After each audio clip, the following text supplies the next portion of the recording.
나의 시선을 주께 두고 그때라고 시작하고 있는데요. 지난주의 말씀과 이어지는 내용이죠. 그때라는 것은 이제 이삭이 출생하고 젖을 떼고 이제 그 이삭이 그야말로 완전히 건강해져서 이제 아브라함의 자녀가 된 것을 축하하는 잔치가 이루어진 그때를 말하고 있습니다. 보통 젖을 떼고 이러한 잔치가 그 당시 풍습으로 있었기 때문에 아마 만 3살 정도 이삭이 자랐을 때 이제 아브라함이 큰 잔치를 열었다, 이렇게 지난주에 나눴습니다. 이 큰 잔치가 일어난 때에 사실 그 지역에 있는 많은 사람들을 초청했죠. 유명 인사만 초청한 것이 아니라 그곳에 연약하고 또 축복이 필요하고 위로가 필요한 사람들을 다 모아서 하나님이 이 아브라함 자신과 이 가정에게 또 사라에게 행하신 놀라운 능력을 증거하는 그러한 큰 축제가 이루어진 바로 그때에 두 가지 사건이 21장 안에 일어나고 있음을 성경은 이야기하고 있습니다. 첫 번째 사건은 뭐냐면 바로 이스마엘과 이 하갈이 아브라함의 장막에서 쫓겨난 그 사건을 이야기하고 있습니다. 이스마엘은 여러분이 아시는 것처럼 또 저희가 말씀 가운데 쭉 나눈 것처럼 아브라함의 사실은 첫째 아들입니다. 물론 그 여종인 하갈을 통해서 낳았지만 그 당시 풍습으로 보면 이 사라의 여종인 하갈, 이렇게 종에서 태어난 자녀도 친자녀와 똑같이 혜택을 받고 또 그 자격을 얻습니다. 우리가 야곱의 12아들을 생각해 보면 아실 겁니다. 종을 통해서 난 자녀도 그 12지파의 첫 시조들이 되었습니다. 사실 이스마엘은 태어났을 때 굉장히 축복을 받았죠. 아브라함이 84, 5세가 돼서 낳은 아들입니다. 늦동이었죠. 그리고 아브라함은 이 자녀가 하나님의 축복이라고 믿었습니다. 그리고 이 이스마엘을 통해서 하나님이 약속하신 그 자손과 민족을 이룰 것을 아브라함은 굳게 믿고 지냈습니다. 그러나 하나님이 말씀하시죠. 아니다. 사라의 몸에서 태어난 자녀가 내가 약속한 그 축복을 이룰 자녀다라는 것을 이야기했습니다. 사실 이것은 아브라함에게도 충격이었지만, 놀라운, 믿을 수 없는 그런 하나님의 약속이었지만, 이 하갈과 이스마엘에게는 엄청난 충격이었죠.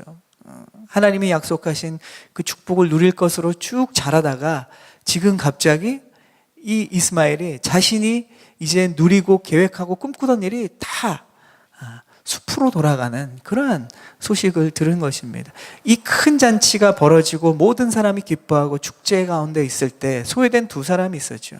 그 사람이 바로 이 하갈과 이스마엘입니다. 그 당시 나이는 이스마엘은 벌써 나이가 17살 정도가 다 됐죠. 그러니까 이 청소년기를 벗어나서 한참 어떻게 보면 사춘기와 청년기를 향해 나아가는 이 아브라함의 인생의 앞길에 아무것도 있는 것이 없어졌습니다. 자신의 동생이 생겼죠. 요즘도 그렇지 않습니까? 자녀를 키우다 보면 경험해 보신 분들도 계시겠지만 첫째를 잘 키우다가 둘째가 생기면 첫째가 긴장을 하죠. 그리고 견제를 합니다. 그리고 자신이 부모로부터 받던 그 모든 사랑을 나눠갔기 때문에 엄마 아빠가 안 보는 사이에 둘째를 슬쩍 괴롭히기도 하고 이런 일이 있죠. 그러나 이러한 것이 한 어머니 밑에서 태어난 두 자녀에게도 일어났는데 지금 이스마엘에게는 이 상황이 전혀 다릅니다. 종에게서 난 서자라고 할 수 있는 자신에게 이제 둘째가 생겼는데 그 둘째는 바로 사라의 아들인 것이죠. 어떻게 보면 뭐 정식 부인의 아들인 것이고, 그리고 게다가 약속된 자녀고 아브라함의 모든 기업을 잇게 될 자녀가 태어난 것입니다. 이스마엘에게는 이것이 굉장히 큰 어려움이었고 고통이었죠. 배신감까지 들었을 겁니다. 그래서 이삭을 괴롭혔다라고 성경은 이야기합니다. 이것은 증오가 담겨있는 그러한 괴롭힘이죠. 이 가운데 사라가 아브라함에게 이야기합니다. 이 잔치 중간에 일어난 일인 것 같아요. 하나님의 약속도 있고 분명히 이 이스마엘은 우리의 당신의 아브라함의 이런 축복을 이을 사람이 아니기 때문에 하갈과 함께 내어 쫓으라고 아브라함에게 합니다. 성경은 이야기하죠. 아브라함은 굉장히 괴로워했다라고 이야기합니다. 자신의 어떻게 보면 이스마엘도 늦둥이 아닙니까? 그렇게 사랑했던 자녀를 쫓아보내는 아브라함의 심정은 괴로웠을 겁니다. 하나님께서 아브라함에게 이야기하시죠. 걱정하지 말고 내보내라. 그를 통해서도 내가 그를 보호할 것이고 그를 통해서도 큰 민족을 이룰 거다라고 이야기합니다. 그래서 이스마엘은 성경이 이야기하는 것처럼 활 쏘는 자가 되었고 큰 민족을 이루게 됩니다. 근데 이 아브라함이 이 하갈과 이스마엘을 내어보낼 때 그 전에 하갈이 임신했을 때 하나님의 천사가 이 하갈의 고통의 소리를 들으면서 이 이스마엘의 이름을 지어줄 때 이 이스마엘에 대해서 예언을 하나 하죠. 그래서 이 이스마엘에 대한 어떤 예언을 하냐면 창세기 16장에 이런 얘기를 합니다. 그가 들나귀 같은 사람이 돼 모든 사람과 싸울 것이고 모든 사람은 그와 싸울 것이다. 그가 그 모든 형제들과 대적하여 살 것이다 라고 이야기했습니다. 큰 민족을 이루고 큰 사람이 될 건데 그가 하는 일은 모든 사람과 대적해서 싸울 것이다 라는 예언이었습니다. 이스마엘과 그의 자손들은 이 어떻게 보면 버림받은 아픔과 상처를 가지고 살아왔습니다. 사람들을 대적하면서 살아왔고 지금도 사실 그런 영향력을 저와 여러분이 지금 매스컴을 통해서 보고 있습니다. 이슬람의 창시자 마호멧은 자기가 이스마엘의 자녀임을 그리고 아브라함의 첫째 이 상속자임을 이야기하고 그리고 이 이슬람교를 창시했죠. 그리고 많은 아랍 사람들이 모슬렘이 되어서 이 이슬람을 믿으면서 모슬렘으로 대부분이 살아가고 있습니다. 그들 중에 어떤 사람들은 급진적이고 과격한 그러한 사람들이 되어서 지금도 테러와 다양한 세상의 사람들을 대적하면서 살아가고 있습니다. 어제 프랑스에서 일어난 지난주에 프랑스에서 일어난 그 끔찍한 테러에 대해서 여러분 들으셨을 겁니다. 처음 나왔던 소식에서 계속 많은 사상자가 생기고 또 한 곳이 아닌 여러 곳에서 계속적인 그런 테러의 소식들이 들리는 것을 보면서 여러분 놀라시기도 하셨을 거고 또 비극에 대해서 여러 가지 마음들이 드셨을 겁니다. 지난 금요일 전교인 연합예배 때도 저희가 기도하고 좀 나눴지만 사실은 미국의 이 911, 9.11에 비교되는 프랑스의 어떻게 보면 파리의 1113이라고 하는 이러한 비극이 생겼습니다. 우리가 유가족을 위로해 달라고 다시는 이러한 창극이 일어나지 않게 오늘 또 선교 주간, 기도 주간이기 때문에 기도하겠지만 우리가 사실은 이 창세기를 보면서 지금 이 이스마엘의 사건을 보면서 우리가 또한 이것에 대해서 생각하고 기도하지 않을 수 없는 것 같습니다. 이 미움과 갈등의 고리가 끊어지기 위한 유일한 방법은 하나님의 이 사랑으로 그들이 회복되는 방법밖에 없습니다. 어떠한 힘과 권력과 전쟁으로 아니면 어떠한 시스템으로 이것을 끊을 수 있는 것은 아무것도 없다는 생각이 듭니다.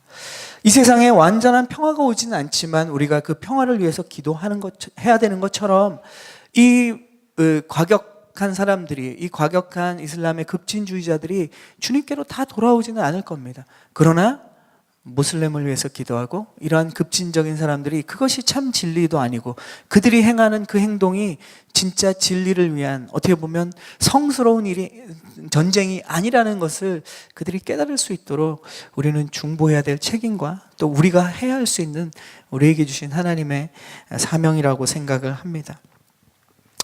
이스마엘과 하갈은 그러한 버림받음으로 아브라함의 장막에서 쫓겨났습니다. 그때 이 일이 일어난 거죠. 이삭의 이 잔치 속에서 이 일이 한 가지 일어나고 또 다른 일이 일어납니다. 그 일이 저희가 오늘 읽은 이 두 번째 사건입니다. 우리 22절, 23절 우리 함께 읽겠습니다. 22절 시작. 그때 아비멜렉과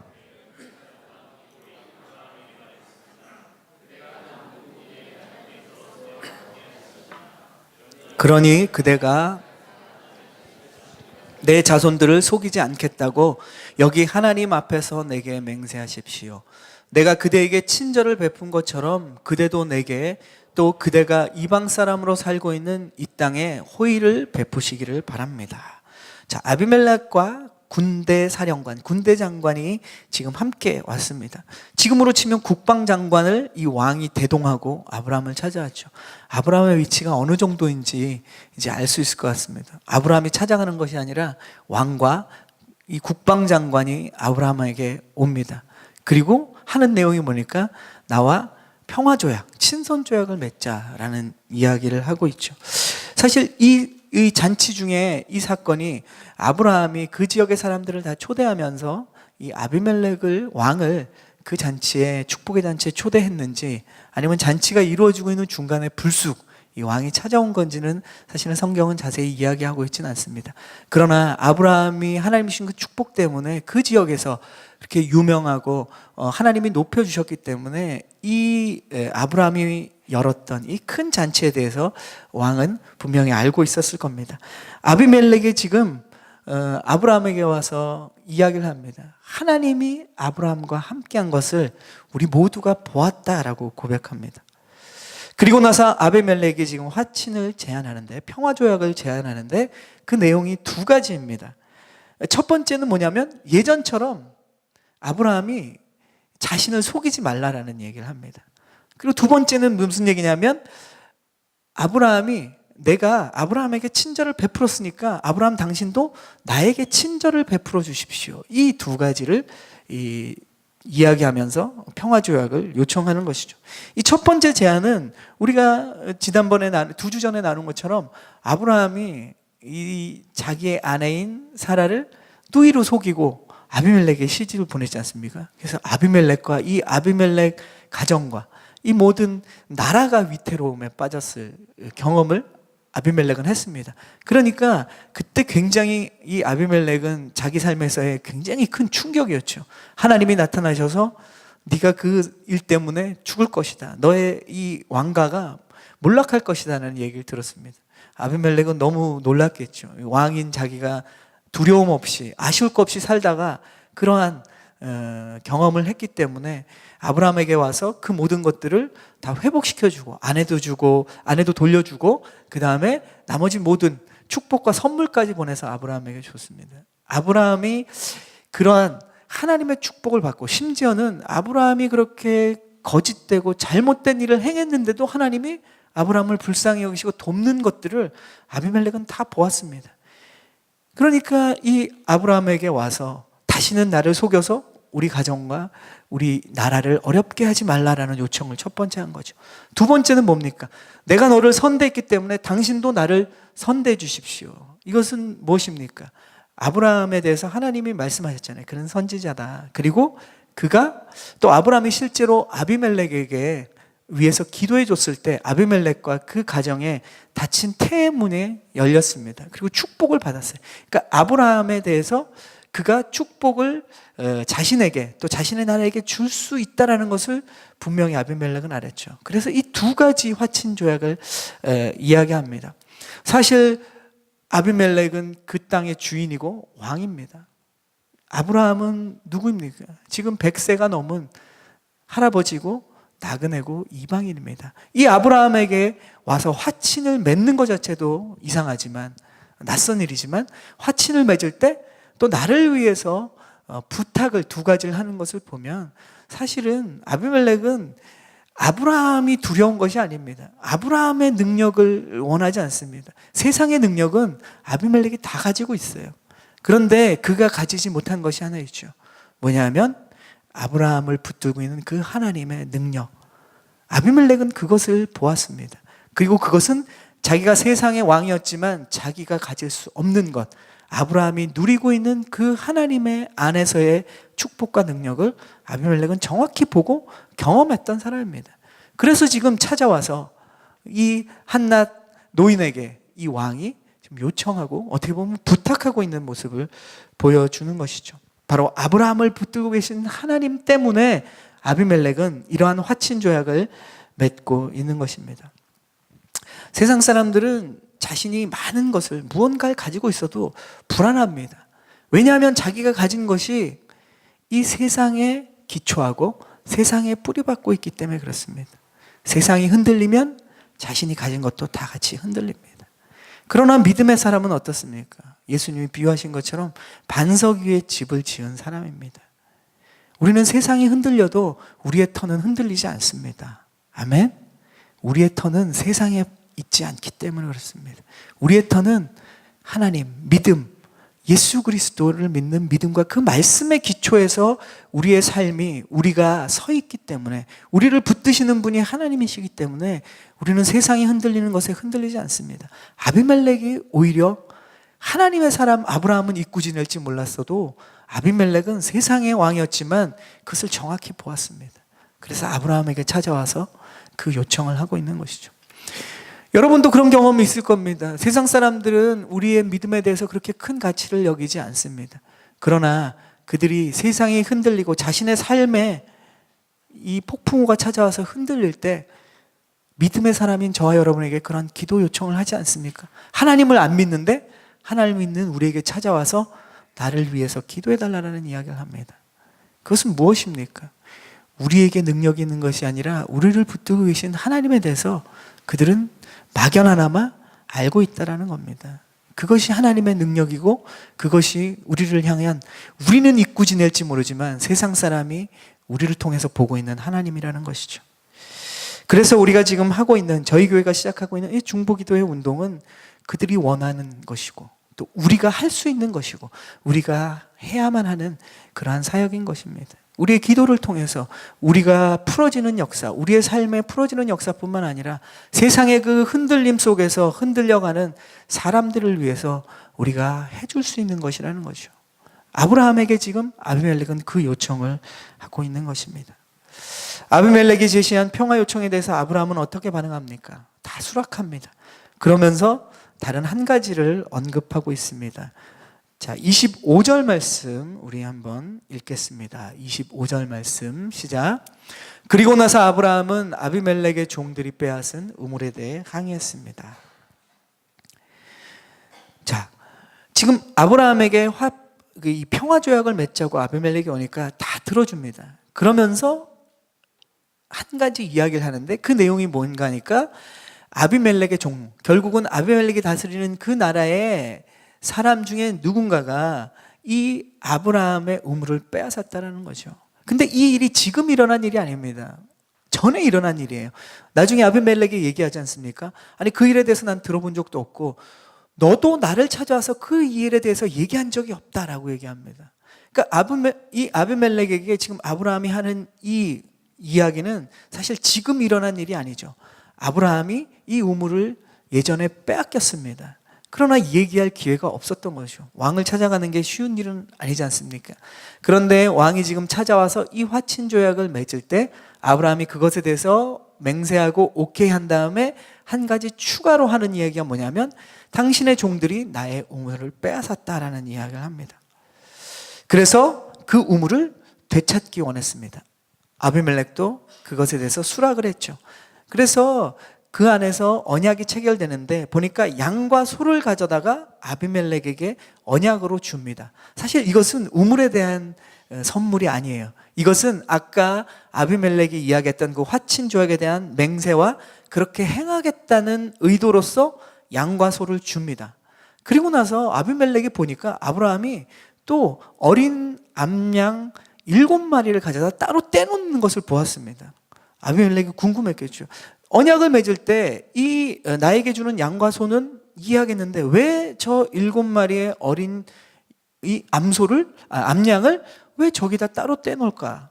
아비멜렉은 궁금했습니다. 그리고 아브라함에게 물어보죠. 저 7마리는 왜 따로 떼놓는 거냐? 저건 무엇이냐? 저 7마리는 특별히 다른 용도로 쓰인다고 아브라함이 아비멜렉에게 이야기합니다. 그 용도는 뭐냐니까 바로 우물을 내가 다시 되찾고 이 우물이 나의 소유라는 것을 당신과 나 사이에 증거로 삼기 위해서 7마리의 어린 암양을 떼어 놓았습니다. 이 얘기를 합니다.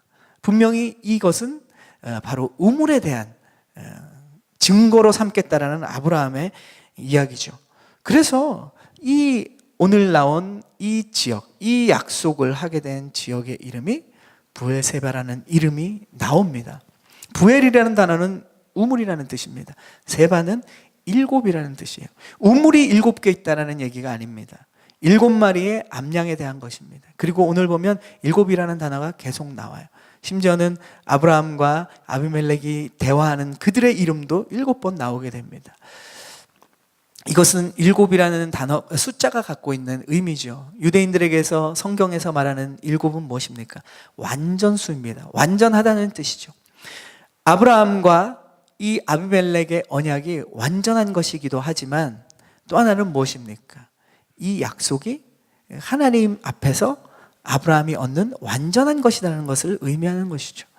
이 세바가 7이라는 단어인데 여기서 파생된 단어가 샤바라는 단어입니다. 그 단어는 뭐냐면 맹세하다는 뜻이에요. 그러니까 이 우물은 부엘세바라는 것은 7 우물이라고도 불리고 한편으로는 맹세 우물이라고도 불리는 것이죠. 무엇을 얘기합니까? 아비멜렉과 아브라함이 이것을 맹세해서 이 우물이 아브라함의 것이다라는 거죠. 우물이 아브라함의 것인 게 왜 이렇게 중요하지? 그리고 왜 그 지명이 부엘세바고 나중에 이제 창세기의 이삭에도 그렇고 야곱에도 그렇고 왜 이스라엘 백성들의 이 성경 안에서 부엘세바가 왜 중요한가? 우리는 의문을 갖게 됩니다. 부엘세바는 굉장히 중요한 의미를 갖고 있습니다. 어떤 의미인가? 오늘 창세기 21장에서 이루어진 모든 사건은 사실 하나님이 아브라함을 처음에 부르시고 그에게 약속한 것이 완전히 이루어진 사건을 오늘 다루고 있습니다. 하나님이 아브라함을 부르실 때 2가지 약속을 해주시죠. 무엇입니까? 자손에 대한 약속입니다. 자녀를 통해서 민족을 이루고 내가 열방의 복의 근원이 되게 하겠다. 열국의 아비가 되게 하겠다는 하나의 약속이 있었습니다. 또 하나의 약속은 무엇입니까? 너로 하여금 그 나라를 이루기 위해 필요한 땅을 줄 것이다라는 이 2가지 약속을 했어요. 그런데 그 약속을 받은 지 지금 20년이 넘었습니다. 25년이 넘었어요. 근데 그 약속이 오늘 완전히 이루어졌죠. 무엇입니까? 이삭이 태어났죠. 자녀에 대한 약속이 이루어졌습니다. 완전하게 이루어졌죠. 또 한 가지는 무엇입니까? 이 우물에 대한 약속이, 소유권이 확실했습니다. 우물은 그 당시에 단지 물만을 얘기하는 것이 아닙니다. 그 당시에 우물은 이 목축업을 하고 있는 아브라함에게 있어서 자신과 자신의 가정과 자신이 가진 모든 소유가 정착할 수 있는 땅을 이야기합니다. 하나님이 약속하신 그 땅이 비로소 완전히 아브라함에게 이루어진 것입니다. 하나님은 우리에게 약속하신 그 모든 것을 하나도 빠짐없이 완전하게 이루신다는 거죠. 그 완전하게 이루시는 날이 어떤 사람에게는 빨리 이루어질 수 있지만 어떤 사람에게는 이 아브라함처럼 기나긴 시간 이후에 이루어질 수 있어요. 그러나 중요한 것은 하나님은 완전히 이루신다는 거죠. 그래서 부엘세바가 중요한 의미입니다. 맹세하신 것을 이루시는 하나님, 그리고 아브라함과 이 아비멜렉의 맹세를 통해서 또 이 완전한 이 증거를 통해서 하나님은 완전하게 그 약속을 우리에게 이루신다는 거죠. 우리의 삶에서도 그렇습니다. 우리가 소망하고 기대하는 것이 있죠. 하나님이 저와 여러분에게 약속하신 것이 있죠. 그곳이 어디서 이루어지느냐? 우리의 부엘세바에서 이루어진다는 거예요. 여러분의 부엘세바는 어떤 것입니까? 우리의 약속이 이루어지는 자리는 반드시 있습니다. 아브라함은 바로 이 부엘세바가 하나님이 약속하신 그 모든 것을 완전하게 이루신 그 자리가 바로 이 부엘세바입니다. 그래서 그곳의 이름을 부엘세바라고 불렀습니다. 하나님은 그 약속을 완전히 이루셨고 아브라함은 그 약속을 완전히 경험했죠. 그리고 이 부엘세바에서 아브라함이 한 2가지가 있습니다. 그 2가지는 33절에 말씀하고 있는데요. 우리 33절을 한번 함께 읽겠습니다. 33절 시작. 아브라함은 부엘세바에 에셀나무를 심고 그곳에서 영원하신 하나님 여호와의 이름을 불렀습니다. 자, 아브라함은 그 약속을 완전히 이루신 하나님 앞에 2가지 행동을 합니다. 첫 번째는 에셀나무를 심었어요. 에셀나무라는 것은 10m까지 자라는 큰 나무입니다. 그 지역에서 자주 볼 수 있는 나무인데 이 나무가 상징하는 것은 무엇이냐? 축복과 생명을 상징하는 나무입니다. 생명과 축복을 상징하는 나무. 왜 아브라함은 에셀나무를 심었을까요? 하나님의 그 2가지 약속을 신실하게 이루신 것을 기억하고 그것을 하나님 앞에 고백하는 행위입니다. 에셀나무는 생명과 축복이라고 말씀드렸죠. 생명은 무엇입니까? 자녀의 생명, 자녀라는 생명, 이삭을 주신 하나님에 대한 반응을 하는 것이죠. 축복은 무엇입니까? 땅을 주신 그 하나님, 약속을 이루신 하나님의 반응을 하는 거예요. 이 에셀나무는 바로 그가 심고 자라는 것을 보면서 끊임없이 하나님이 나에게 이루신 그 약속을 그가 기억했고 하나님을 또 높였다는 것을 의미합니다. 또 한 가지는 무엇입니까? 영원하신 하나님의 이름을 부른 것이 그의 행동입니다. 영원하신 하나님 여호와의 이름. 그는 어떤 분이냐?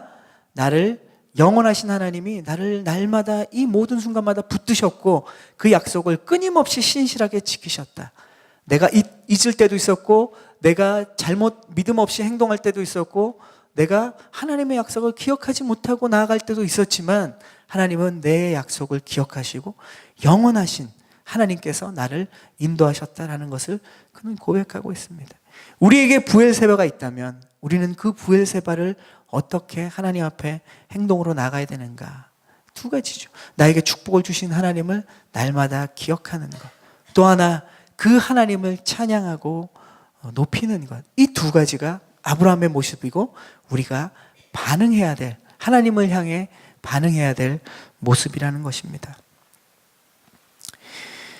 이 모든 약속과 축복의 완성은 어디서 이루어지는가? 장소는 부엘세바죠. 그런데 이때가 언제입니까? 오늘 처음 서두에도 얘기했던 그때는 바로 아브라함이 이삭을 통해서 이삭을 낳고 큰 잔치를 베풀었을 때 이 모든 일이 일어나고 있습니다.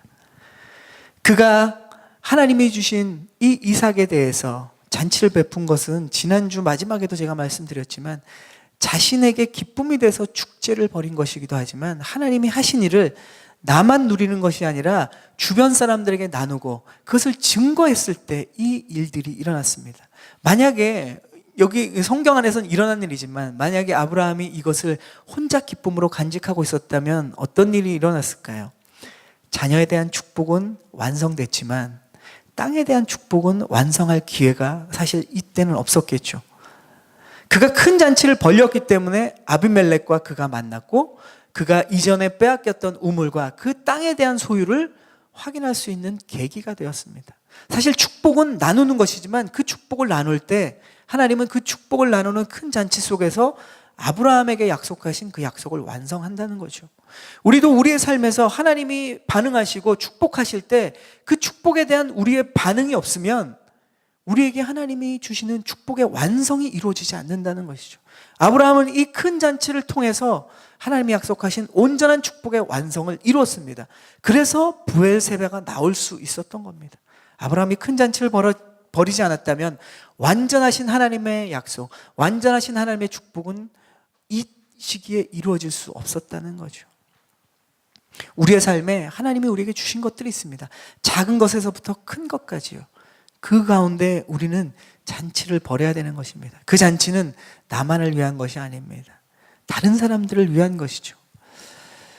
지난주에 이 설교를 하고 저녁에 집에 들어갔습니다. 그랬더니 아내가 뭔가 동영상을 열심히 보고 있어요. 그래서 보통 식사하면서 본인이 이렇게 뭘가 보는 것을 제가 본 적이 없는데 밥 먹을 때는 저희 아내가 저기 있긴 하지만 밥 먹을 때는 먹는 거에 집중하는 사람입니다. 근데 동영상을 한참 감동적으로 보고 있는 거예요. 울먹하면서 뭘 보고 있나 해서 같이 보자 그래서 같이 봤는데 우리가 이번 주 토요일 날 하게 될 이 오병이어 이 미니스트리의 이준 목사님이 리더시잖아요. 근데 그분이 CBS에 새롭게 하소서에 나왔습니다. 그래서 그 영상이 한 2시간 정도 되는 영상이 끊어진 영상들인데 그것을 유튜브로 보고 있었어요.